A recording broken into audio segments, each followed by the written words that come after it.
Eh bien, je crois que ça y est, on a la confirmation d'une théorie absolument folle sur la fin de Stranger Things. Mesdames et messieurs, j'espère que vous allez tous très bien. On se retrouve aujourd'hui pour une nouvelle vidéo autour du volume 2 de Stranger Things. Il débarque maintenant dans quelques jours. Rendez-vous vendredi prochain pour passer un moment extraordinaire. Évidemment, on sera là pour réagir, pour critiquer, pour théoriser sur le final qui arrivera bien quelques jours après. Aujourd'hui au programme, il y a du très lourd entre les frères Duffer qui nous ont fait une petite frayeur avec Steve sur l'émission de Jimmy Fallon. On va en parler, on va également revenir sur le volume 2 et le déroulé des événements, mais le plus important de cette vidéo, c'est évidemment qu'on va parler de la théorie autour de Vecna et du flagellaire mental. Je sais pas si vous avez vu ce qui se passe en ce moment, c'est assez extraordinaire, n'hésitez pas, le petit like, le partage et l'abonnement fait toujours plaisir, on rush les 20 000 abonnés, donc vraiment, si vous n'êtes pas abonné, n'hésitez pas, c'est gratuit, ça me soutient, et sans perdre plus d'un instant, je lance le générique.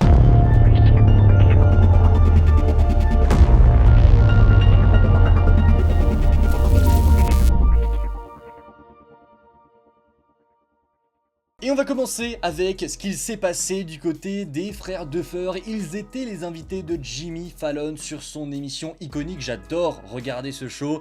Et ben pour le coup, il s'est passé un petit truc plutôt intéressant qui a effrayé un petit peu tout le monde. Jimmy Fallon, il a pris quelques figurines pop et il a demandé aux frères Duffer de reconstituer bien l'épisode final avec ces Funko Pop, histoire de nous donner quelques petits indices sur les personnages. Bon, il n'y a rien de bien intéressant, il y a juste ils ont juste mis Henry, Will et par-dessus ils ont rajouté Vecna, mais il y a quelque chose d'assez intriguant. En effet, ils ont foutu Steve au bord du bureau de Jimmy Fallon, et ils l'ont même fait tomber. Ils n'ont pas fait exprès de le faire tomber, mais en tout cas ils l'ont mis au bord, devant tout le monde, et donc là le monde s'est affolé. Est-ce que ça veut donc dire que Steve va y passer? Ça y est, c'est la fin, Steve va mourir? Alors, je vais vous donner mon avis là-dessus. Non, pour moi Steve ne va pas mourir. Je sais qu'il y en a plein qui y croient, mais je suis persuadé du contraire. Je suis persuadé que Steve n'y passera pas. Pour la simple et bonne raison que Dustin a déjà traversé un deuil, j'en ai déjà parlé en vidéo, n'hésitez pas à revenir dans le passé, dans mes anciennes vidéos pour découvrir ce que je pense de tout ça en détail, mais vraiment je pense que vu qu'on a fait en sorte que Eddie meure dans la saison 4, automatiquement Steve ne peut pas mourir parce que Dustin est déjà en période de deuil. C'est le développement de ce personnage-là en saison 5.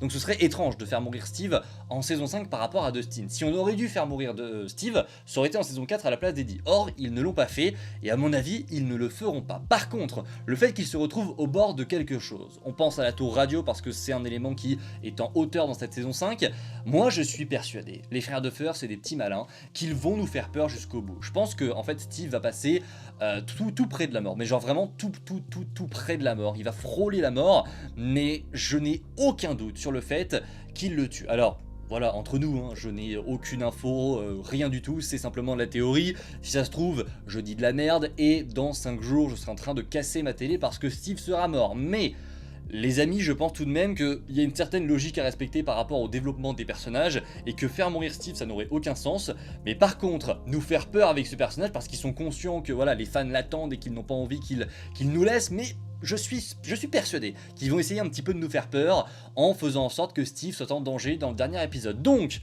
croyez-y jusqu'au bout. Maintenant je ne vous assure pas du tout que Steve va rester en vie, mais moi j'y crois. N'hésitez pas en commentaire à vous à me faire vos théories, parce que ça devient hyper intéressant. J'aimerais maintenant vous partager mon plan pour les 3 prochains épisodes. Ils arrivent dans très peu de temps maintenant, et j'aimerais vraiment vous montrer ce que j'ai imaginé pour ces 3 épisodes qui arrivent. Le premier, c'est plan de choc, c'est comme ça qu'il a été traduit en français, et il y a quelques points que je verrais bien arriver dans cet épisode. On va essayer de recontextualiser un petit peu tous les événements qu'on a vus dans le trailer du volume 2, et vous allez voir qu'il y a voilà, des révélations plutôt très cool. Pour moi, dans l'épisode 5, j'ai mes notes dessous, on va voir l'évasion de 11 et Kali. Ça a été montré, et je pense que dès le début, on va faire en sorte que 11 et Kali s'échappent, comme ça ils vont rejoindre le groupe Osquoke, histoire que voilà, le plan se relance tous ensemble. Mais je pense que voilà, dans un premier temps dans cet épisode, on va découvrir l'évasion de ces 2 personnages avec Hopper, parce qu'il est là aussi. Le rassemblement de tout le monde, ça je l'ai noté, on va avoir une espèce de rassemblement pour faire un point de mid-saison, pour voir qu'est-ce qu'on fait après. En fait, va bien falloir trouver une solution. Et on a le point le plus important pour moi de cet épisode, c'est les 2 prochains points. Il y a la boule d'énergie. Je suis convaincu qu'on la verra dans l'épisode 5 et que le groupe du coup qui est toujours dans l'Upside Down, c'est-à-dire Nancy, Jonathan, Steve et Dustin vont découvrir la boule d'énergie. Attention parce que beaucoup pensent que c'est à cet endroit-là qu'on va découvrir les secrets du monde à l'envers. Je suis pas sûr. Je pense qu'on aura des indices, mais le trailer nous ment un petit peu sur la phrase que prononce Dustin. Il dit tout ce qu'on croyait savoir sur le monde à l'envers était complètement faux depuis le début. Je suis pas sûr qu'il le dise à ce moment-là. Faudra revérifier, mais vraiment j'ai l'impression qu'il le dit à un autre moment. Peut-être à un moment où, j'en sais rien, il peut être revenu. Peut-être que c'est 11 qui a découvert toute la vérité et qu'il leur a dit. C'est pour ça qu'il est un petit peu sous le choc. Attention, mais en tout cas, dans l'épisode 5, je suis convaincu qu'on verra cette boule d'énergie et qu'on aura des indices sur la suite du monde à l'envers. Sans développer, sans nous dévoiler ce que c'est, ça pourrait être très intéressant. Et l'élément qui, je pense, est l'un des éléments les plus mystérieux de ce trailer, c'est ce démon Gorgon. Ce démon Gorgon qui est frankensteinisé, on peut le dire. Voilà, il est accroché, électrocuté de partout. Moi, je pense que c'est un plan de la bande pour brouiller la connexion de la ruche. On le sait, tous les démons Gorgons, tous les êtres au global de cette dimension sont reliés. Il y a un esprit de ruche qui est connecté à Vecna, au flagelleur mental, on ne sait pas encore, mais en tout cas, ils sont tous connectés les uns les autres. On sait également que les démons Gorgons que Will a tués à la fin de l'épisode 4 sont toujours là. Et c'est, je crois, la première fois, sauf en Russie. En Russie, ils avaient aussi des démons Gorgons dans les locaux, etc., qui étaient tous enfermés. Mais c'est la première fois que notre bande a un cadavre de démons Gorgons. Et si ils l'utilisaient comme un espèce de brouilleur pour brouiller un petit peu, je vais pas dire l'esprit de ruche, mais c'est un petit peu ça, pour essayer de brouiller un petit peu les pistes, brouiller la radio du monde à l'envers, c'est un petit peu comme ça que je l'imagine, une espèce de radio, une ruche, un esprit, et si le fait d'électrocuter, de torturer un démon Gorgon faisait en sorte que l'esprit de ruche était un petit peu, voilà, un petit peu bouleversé. C'est la théorie que je me suis imaginée dans ma tête, n'hésitez pas en commentaire à me dire ce que vous en pensez, mais j'y crois à cette histoire de brouilleur. Il pourrait se servir justement de ce cadavre de démon Gorgon pour brouiller les pistes, pour brouiller un petit peu ce qui se passe dans l'Upside Down, histoire que nos personnages avancent correctement. Il pourrait se servir pour aider justement la team de Dustin dans le monde à l'envers. Je le vois bien comme ça. Voilà pour l'épisode 5. C'est un épisode relativement calme, je pense, mais voilà, on se remet de l'épisode 4, c'est toujours comme ça en général quand on a un gros épisode. Après, on se calme un petit peu et ensuite, on rebalance les chevaux. Et je pense que l'épisode 5 va un petit peu faire office de voilà, mid-season pour se balancer du volume 1 à la suite qui va être absolument extraordinaire. Pour la suite, l'épisode 6 qui s'appelle S'échapper de Camazotz, là à mon avis on va voir du lourd. J'ai noté le potentiel sacrifice de Jonathan. Alors je sais qu'il y a pas mal d'éléments qui vont pourtant dans le sens inverse, mais moi en tant que personne qui voilà, essaye de voir ce qui va arriver dans ce deuxième volume, je crois profondément au sacrifice de Jonathan au labo.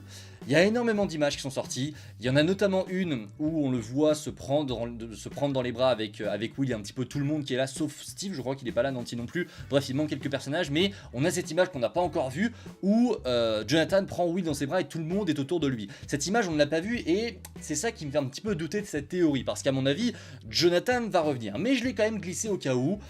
Voilà, il se pourrait pour moi que Jonathan se sacrifie au labo. Je vous ai déjà exposé les raisons de pourquoi et comment Jonathan devrait mourir dans la dernière vidéo que je vous invite à aller découvrir. Mais pour moi, oui, Jonathan, c'est l'un des personnages qui a le plus de chances d'y passer. Et pourquoi pas dans l'épisode 6. On devrait également voir dans cet épisode 6, selon moi, l'attaque des Démogorgons à l'hôpital. Parce qu'à mon avis, après toutes ces pistes brouillées, les Démogorgons vont se réveiller et aller chercher... Alors, je sais pas s'ils viennent chercher Max directement, mais à mon avis, ils essayent d'attaquer quelque chose qui se trouve à l'hôpital. Est-ce que c'est simplement une vengeance ou quelque chose? Peut-être que, je sais pas, Vecna est parti chercher le corps de Max.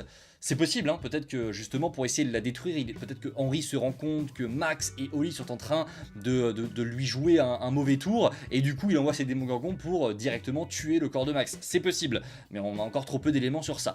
J'ai également noté Max et Holly, parce que s'échapper de Camazotz, ça fait référence selon moi à l'esprit de Vecna. L'esprit de Henry, à mon avis, l'épisode 6 va être totalement dédié, pas totalement mais grandement dédié, c'est le mot, à ce qu'il va se passer autour de Max et Holly. Ils vont enquêter, ils vont voyager dans l'esprit de Henry, on va peut-être y faire une découverte et je suis sûr que Max et Holly vont faire une découverte à ce moment-là sur Henry Krill et le flagelleur mental, je n'en dis pas plus, mais à mon avis dans l'épisode 6 on n'aura pas cette révélation, ce sera gardé pour l'épisode d'après, mais Max et Holly vont découvrir un secret, selon moi, dans l'épisode 6, et ensuite ils vont réussir à s'échapper. Oli va revenir et de son côté, Max va se réveiller. Pour moi, l'épisode 6, pardon, se termine sur, voilà, Max qui se réveille de l'hôpital. Bam, j'ai un secret, j'ai appris quelque chose, il faut que je vous le dise. Dernier épisode, l'épisode 7, le pont. J'ai noté, Vecna explique son plan à 11. Pour moi, dans cet épisode, c'est voilà, ce qu'on nous a promis depuis des années, l'explication de ce qu'est l'Upside Down. Alors, comment on va y arriver, pourquoi, dans quelle situation, évidemment, je n'en sais rien, mais je vous ai simplement fait un petit plan de, selon moi, quelle case on va cocher dans quel épisode. Et pour moi, les explications du monde à l'envers, ce sera dans le dernier épisode, histoire de bien te hyper avant le final. Explication du monde à l'envers, il va aussi, pour moi, expliquer son plan à 11, les enfants, le pont qu'il souhaite créer. Pour rappel, cet épisode s'appelle Le Pont. J'ai une théorie, vous le savez depuis longtemps, comme quoi, voilà, Vecna veut créer un espèce de pont entre Hawkins et le monde à l'envers définitivement, et qu'il a besoin de ses enfants en termes de, voilà, comme des sortes de piliers pour alimenter son pont. Je vais rester là-dedans, ça fait un petit peu fou comme ça, mais n'hésitez pas à aller voir, c'est la vidéo qui a bien marché sur la chaîne, elle fait 45 000 vues, n'hésitez pas à aller y faire un tour. Encore une fois, je vous redirige sur toutes mes autres vidéos pour éviter de me répéter pour celles et ceux qui l'ont déjà vu. Mais voilà, pour moi il y aura des explications dans cet épisode 7, ça me semble être totalement logique.